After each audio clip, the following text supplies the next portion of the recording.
Welcome to English Through Experience. I'm ETETutor and this is a short video for Eduqas students who are preparing for the unseen poetry task.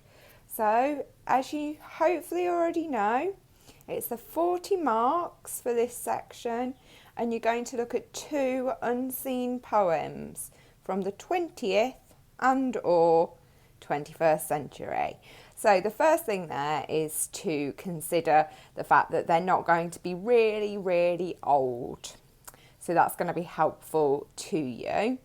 So when you're thinking about your poetry anthology, it's going to be something much more like the other 20th century and 21st century poems in there. So they're good ones to use to practice with if you're really struggling to find something.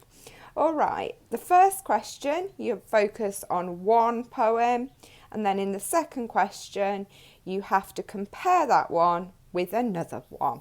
So nothing too out there, but it is a section of the paper where you have to prepare for any possible event. So you need to know that you've got to be able to describe the content and key ideas. So what's actually happening in those poems, and you're always going to have to be able to talk about language, structure and form.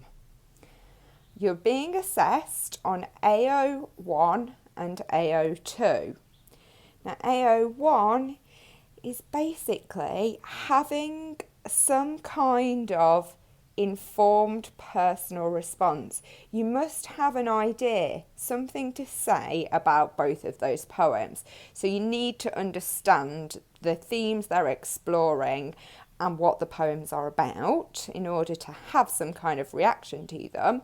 And then in order to support what you've seen and what you're arguing, you're going to need lots of quotations.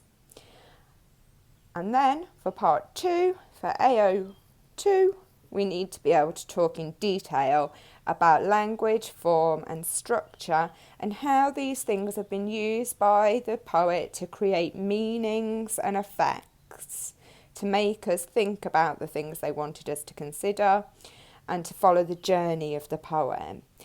And to be really successful, to get those higher grades, you must use subject terminology when you're doing this. So one of the things you can try is having some kind of colour-coded system. Obviously, as students, I wouldn't necessarily expect you to want to do this. It might be a bit carried away. But you can see here I've got my AO1 blue, AO2 green, and then just what I'm looking out for over here. So when I was marking a piece of work, I could take these and just highlight the relevant points. Obviously for AO1, the whole answer is covering AO1 because it's all your answer. It's your informed personal response. All right, hope that's helped a little bit and given you a recap on what to expect on this part of the exam paper. Any questions, just use the comment section below.